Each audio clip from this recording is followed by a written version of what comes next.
Hi, everyone, and welcome to this year's hashtag See Arthritis event, hosted by arthritis consumer experts and pushed through our video channel, Arthritis Broadcast Network. This is our 10th year, and it gives me incredible pleasure to be here today with you with Dr. Jasmin Ma. Thank you for joining us, Dr. Ma.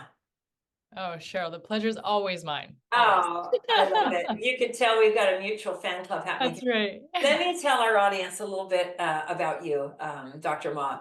Dr. Jasmin Ma, she's an assistant professor of teaching and exercise, prescription, and program design at the University of British Columbia's School of Kinesiology. She is a clinician investigator at Arthritis Research Canada, who happens to be ACE's scientific partner, and her areas of teaching and research focus on strength training, behavior change science, and integrated knowledge translation, which is a mouthful, but she's going to tell us a bit more about that in, I think, probably more friendly lay terms. Let's start with something that's fairly basic. Tell our audience, situate you in the world of rheumatology, if you will. Tell us, what planet you are in the galaxy. What planet do I come from? What planet do you come from? I come from the planet of fun and physical activity. I love it. Yeah, so Cheryl, again, thank you so much for having me today. And yeah, where am I sort of situated in this area? As you mentioned, I'm a clinician investigator with Arthritis Research Canada. And a lot of what I really love to do is in the space of physical activity and especially strength training. Physical activity is the broad umbrella of movement, and equally important are kind of some of the subcomponents that we want to make sure that we get across those movement categories. And one of those special ones is strength training or muscle strengthening. So admittedly, it's hard to do. There are lots of different things that make it challenging, whether it's knowing what sort of exercises we should do, how do I do it in a way that's safe, how do I access equipment, what have you. So my realm is in working as myself. I'm a kinesiologist, but also on the research front. How do we help people to start and stick to strength training? That's really where my passion lies there. It's a life skill. It's not just in arthritis where it's important. And it's very important in all types of arthritis. It's important for life. It's just, I'm very lucky to have been part of a high performance sport program. And I started lifting weights when I was 13 years old. And it's funny, I just cannot get up in my day. And one of the, I think about it on a Sunday. What's the week going to be like? And it's the first thing I plan before I do anything else. Yeah. I plan, when am I going to work out? What's that workout going to look like? I got to make sure I get some strength stuff in, et cetera, et cetera. It's in my DNA, but that's not true for everyone. Because back in the day, we didn't understand how important actual strength training was to the longevity and wellness overall of our lives. And can you maybe just talk about that for a minute, and then we'll go and talk a bit more specifically about what you're going to do at this year's meeting? Yeah, absolutely. So as you mentioned, Cheryl, like you live and breathe this, you understand the value and the importance of strength training. You've seen the benefits. And so there's those anecdotal experiences that are really important to draw from upon. But we also have the evidence to support the value of strength training, whether that, is specifically for people with arthritis, where we see decreases in, for example, pain and fatigue, but also more generally, obviously we improve strength, which allows us to help maintain our independence. But even more so now, what we're seeing come out in the evidence is the value of strength training for prevention of chronic disease. It used to be thought that aerobic exercise was really the only way, going for a walk, going for runs, swimming. Yeah, exercise your heart. Yeah, right. That was like, that's the only way that we can help, in terms of movement and how we prevent, cardiovascular disease, cancer, type 2 diabetes. But we're seeing more and more now that strength training also plays a role in decreasing the risk for those types of disease. And so, yeah, it's got a lot of value for us. And I want to share too, and I don't share this as like doom and gloom scary, but just to Yeah. highlight the importance of strength training. So sarcopenia, it's sometimes called this sort of age-related decline in muscle mass and function, but it's not just an age-related decline. It's really an accelerated decrease in our muscle size, but also how well it's able to function. So it might even get to the point where we're not able to do our activities of daily living for people who might be living with sarcopenia. Sarcopenia is actually 16 times more likely to be experienced by someone with rheumatoid arthritis than someone without rheumatoid arthritis. Wow. Yeah. Okay, I'm motivated now. I'm even Yeah, right. more We're bought motivated. in. We're bought in. So, yeah, and one of the best ways to either help prevent sarcopenia or even manage or slow the decline of sarcopenia is strength training. So tell us what sarcopenia is, because some of our audience members don't know. Yeah, so it's to be defined with sarcopenia is that we see decrease in how big our muscles are, Okay. how well our muscles are, like how strong they are, and then ultimately the worst sort of the most severe is where our function is actually affected, where we're not Yeah. able to do the things that we would typically do in our day-to-day. Yeah, and you hear people who age, I'm one of them, and they say, oh boy, I can really feel it in my body now. And, Mm, we need people to understand, and this is a real focus of your work in knowledge translation, is to be able to get out these scientific messages in ways that make sense to me and that I can action. yeah. Because that message is highly motivational for me. Mm-hmm. Oh Mm-hmm. my gosh, you mean if I don't keep doing this, my risk, I have rheumatoid arthritis, as you know, for almost 35 years now, goes up. And what happens as a result of that is Cheryl Cohen can't keep living her life Yeah. the way I want to live it. Yeah. I want to be active. I want to keep walking my dog. I want to be able to lift her. She's 50 pounds. I want to be able to put her up and down in the car as she ages. I want to be able to, get out there and kick a soccer ball around or Yeah. swing a bat or whatever it is that's sports related. So thanks for that definition. Thanks for telling us what the result of sarcopenia is in a way that our audience can understand it. Tell us what your sort of focus is at this meeting. And this meeting is really all about shared decision making. There's a fancy title for it, but I just think the meaning behind the title of the meeting is really about coming together Yeah. to talk about, learn from each other, and encourage practice of shared decision making, no matter what the discipline is, whether it's in exercise physiology, kinesiology, knowledge translation, rheumatology. What does that mean to you, and what is it you're doing at the meeting specifically? Yeah. Yeah. So this idea of, collaboration and shared decision making, really it's about making sure that everyone who's participating in this has decision making power. Yeah, And really it's an appreciation that we get better outputs when we collaborate. So yeah, that's the general premise of coming together and being able to co-create what it is that we have for solutions, we know is really valuable. So yeah, what we sort of focus on and what we delivered at our pre-course meeting yeah, was a bit of a conversation around what are the considerations for doing strength training with rheumatoid arthritis. So things that we should keep in mind to be able to do strength training safely when we're in a flare, maybe when we're monitoring pain, those different things. But then also, not to just focus on, how do we make strength training sound safe, but also what are the strategies that we can make our strength training programs to be successful? yeah. Being adaptable, being flexible, giving Being options, fun, being fun, right? Yeah, Absolutely. So yeah, so the sort of general premise and what this has sort of culminated towards, we've been working crazy, actually, Cheryl, to think about this. We've been working on this since 2018, wow. putting together this work called the iStart Toolkit. So we have a fantastic group that really drives us. And so don't let me take all the credit for this. Like is team effort here. Yes, we have researchers, but we also have people with lived experience. So people who are living with arthritis, as well as clinicians, and some people wear multiple hats in our group. And they've helped us to develop from start to finish here an understanding of what are the things that make strength training hard, but what are the things that also make strength training easier? Yeah. And how do we put this into a usable tool? So we now have a series of videos who feature people with and without rheumatoid arthritis, exercising with some recommended exercises that our group has come up with.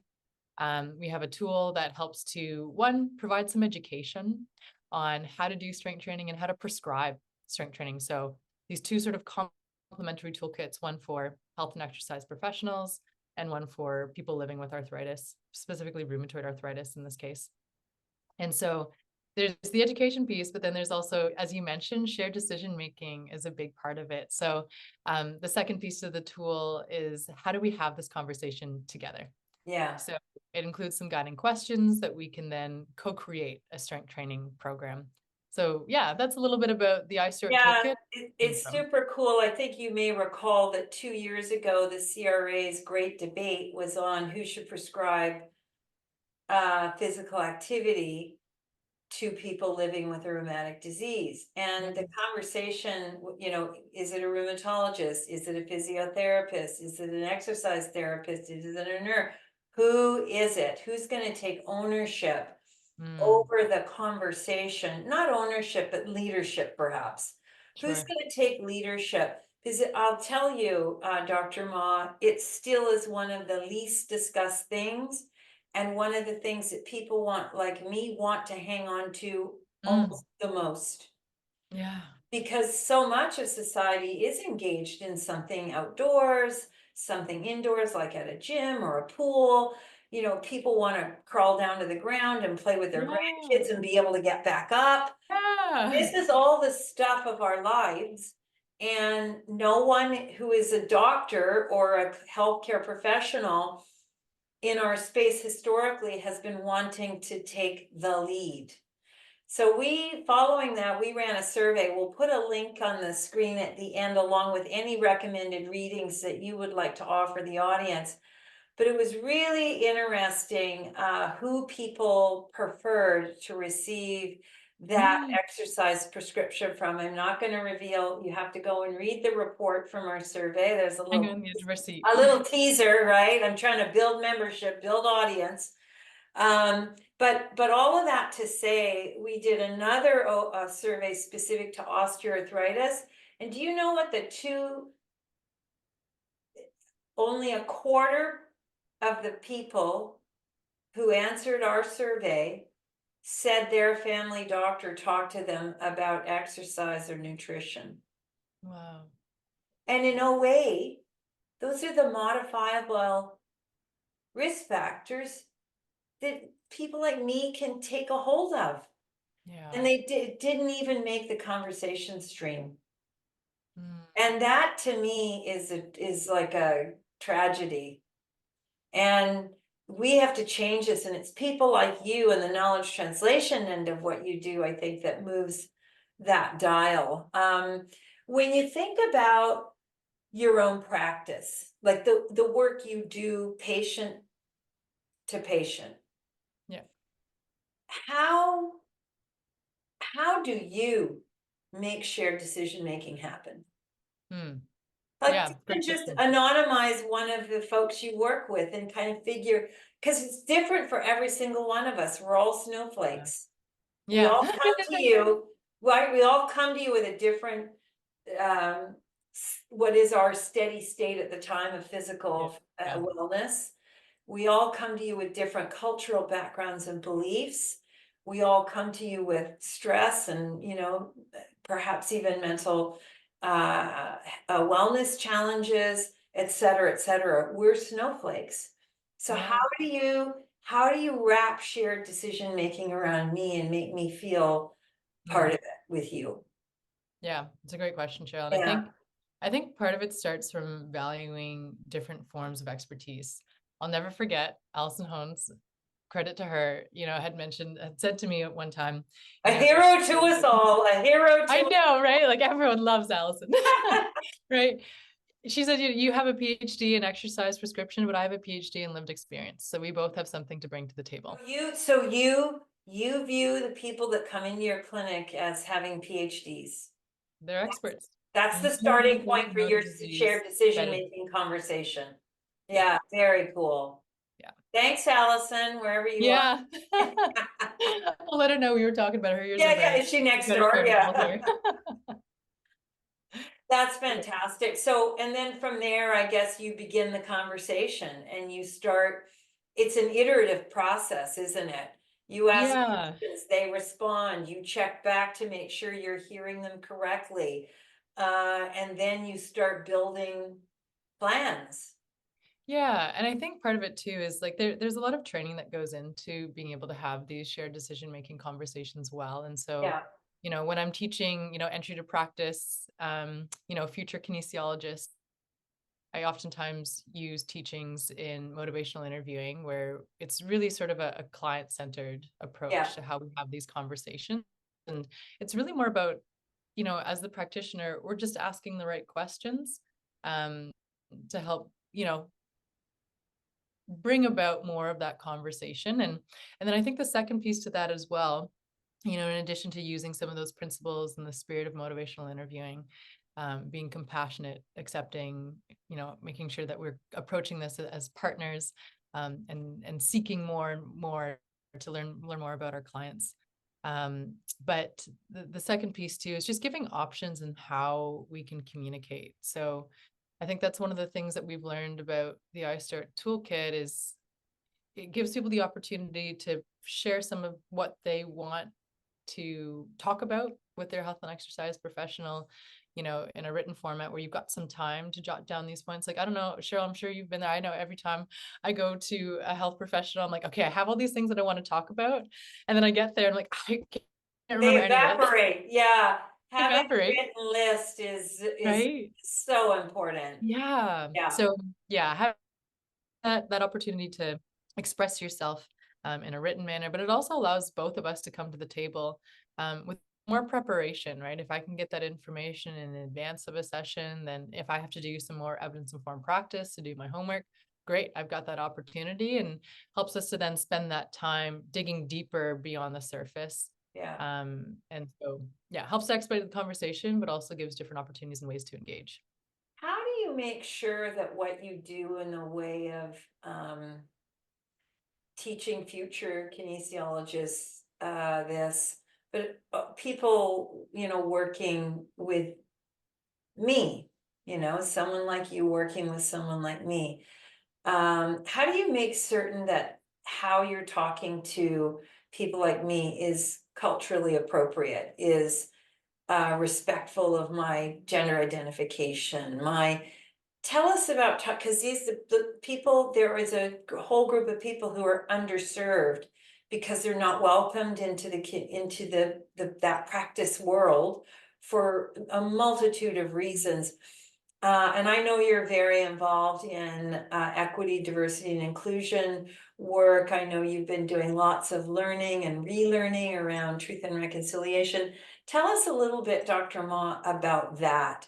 Because as I said, we're all snowflakes, and we all want to be able to walk into a space and feel that it's culturally relevant to us, that it's hypersensitive almost to some of the things that have traditionally been ignored. How am I encouraged to do exercises that are traditional types of exercises? Dancing, for Indigenous people, ceremonial dance is so important. How do we make sure that this really is a representation of our human population in need of your kind of expertise? Yeah, I think it really comes hand in hand with the question around shared decision making. Okay. So I think it's opening the floor for those conversations. And when we ask questions, we're also looking for what it is that you currently do for physical activity. Like what do you want to do? It's not here for us to superimpose, our ideals of what we should be doing for movement. If someone is open and interested for our opinion, that's a great opportunity to share. Yeah. It really is this bi-directional learning and being prepared to learn. I think that's one of the biggest take-homes that I try to share with students, is that you will never stop learning. Yeah. It's a really cool part about our jobs. And, you know, with that is being open to feedback and being reflective, because we don't always get it right. But if we ask for feedback and we are reflective, then we can continue to grow. So Yeah. I don't know that I have the perfect answer, Cheryl. I have an answer that I continually shape as I learn more.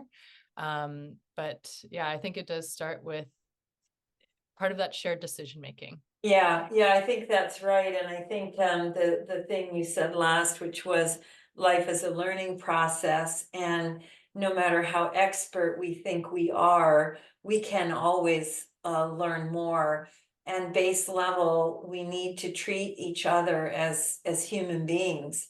People, Yeah. people who want to come into clinic and reveal. It's really hard as a patient to reveal yourself, even for me, someone who's been in the system as a patient for a long time. I still sometimes feel like there's not room for me to be vulnerable, Mm. because it's really hard, and you're Mhm. vulnerable with people you trust. And we live in a jaded society, right? The news about healthcare isn't necessarily very welcoming. We're constantly hearing about shortages and overworked healthcare professionals and underserved patients. So that the news around health isn't overly positive if you take a close look. And I guess I'm encouraging our audience members to understand there are so many people like you, Dr. Ma, out there who want to learn from us as patients in order to tailor the advice, tailor the care, support us in the ways that we say we need to be supported to be successful in staving off non-movement, if you will, or Yeah. weakened muscles. Instead of doing the Popeye flex, it's coming Yeah. down this way. Anyway, it's always so lovely to talk to you. What else in terms of kind of parting words to our audience, Dr. Ma? What do you see as some of the, when I was first diagnosed, I was told to sit at home and put my feet up and don't stress myself and don't do anything. Like put my Right. feet in a bucket of ice and, put these heating pads on your wrists. And I mean, I literally had a horrible onset of disease that led to pretty much incapacity, complete incapacity. And in actual fact, there was a point in time where I just stopped listening to my care providers because I'm an athlete and that's Yeah. in. And I thought, oh God, I don't care. I'm going to the gym. I'm Yeah. gonna do whatever I have to crawl over on the stationary bike. I put gloves on my hands to hide them. I wore sweatpants so nobody could see that my knees were the size of freakish size, soccer balls. Yeah. And I just slowly started, and you know what? Over all the years of research advances in your field, I learned I actually did the right thing. Yeah. That even high intensity exercise done safely is a good thing. So just intuitively, kept doing, and my physiotherapists back in the day, Dr. Ma, where their heads were in their hand, like, oh my God, what are you doing? And you know what? I'm still riding up Cypress Mountain on my bike. That's right. 35 years later, I've had multiple surgeries. I've had my ups and downs, but I'm still doing it. And I guess I just share that with you and the audience to say, this is why shared decision making is so important. And I did have physios who stuck with me, who said, okay, well, let's protect you to the best of our ability. Yeah. And they said, okay, we'll see you later, And I'd come in and tell them about my exploits. And we teach you guys so much because you hear what each of your snowflakes are doing out in the real world with their disease. And you're like, you're not supposed to be able to do that, but you're doing it. Let's figure that out. And we help feed your research agenda, I think. Absolutely. Yeah, yeah. So give us a one takeaway pearl for today. Like what have you seen in the last 5 years? What do you see right on the horizon line of Mm, We're going to have a link to your toolkit, by the way, and any information that you want to leave with our readership at the end here would be, I'm sure, very welcome by those who are viewing. yeah, no, absolutely. I appreciate that, Cheryl. And actually, we're running some research right now with the toolkit. So if anyone wants to provide feedback on that, we can Oh, do that information as okay. well. So you've got a feedback opportunity. You got it. Yippee! Okay. Yeah. All righty. Well, That's the process, right? shoot me an email with all those links, and we'll make Love sure it. they're tacked onto the end. Fabulous. So, but yeah, Okay. my pearl, Cheryl, I would say is just to remember that something is always better than nothing. Yeah. And, this is, coming from many of the clients with rheumatoid arthritis that we've been working with over the years is it's about being flexible and being kind to yourself. If today's not the day, that's okay. Something is better than nothing. And then when we're thinking about strength training, it can be a lot to think about the hundreds or thousands of different exercises. But if you can think about something that looks like pushing, like opening doors, something that looks like pulling, like you're Yeah. removing garden weeds, if you're doing something where you're squatting or you're lunging, which is kind of like getting on and up out of the chair, right? Or you have some sort of hinge motion, like you're picking something up off the ground, Yeah. you're going to be in a pretty good place. Yeah. So if you can do movements that look like that and make them so that you're moving weight or resistance that doesn't feel like you could keep going forever. That is then you probably the biggest, fattest, shiny pearl ever to close the segment. And I'm a type A person. I'm a type AAA athlete. yeah. And I always think it has to be like way up here in difficulty level, and I have to do the exact number of reps every single time. And you know what?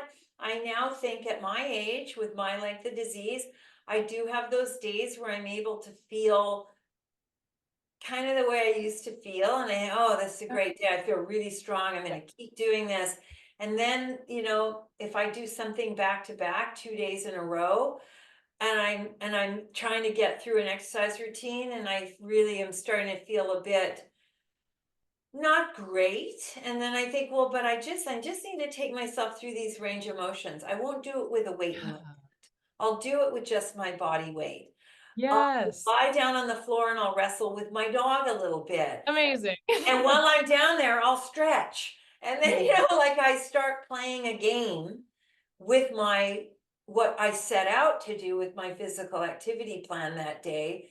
And it gets morphed into like a Barnum and Bailey circus act, but Yeah. it works. And then I'm motivated to get back to something more regimented on my next exercise session. That's right. That's So right. I think that's your takeaway is that push me, pull, Yeah. squat, Yeah. sort of to the best of your ability, doing torso stuff. Yeah, amazing. We love you so much on this program and in life, Dr. Ma. We cannot thank you enough for joining us. So thank you so much for your time, and we wish you all the best. Always a pleasure, Cheryl. And Love we're gonna hook you into coming back in the studio soon. always ready. Always ready for you, Cheryl. You're an Action Jackson kind of gal. I love it. That's right. Okay. See you later, kid. Thank you so much, Dr. Ma. And thanks to you, our audience. We really appreciate you joining today's session.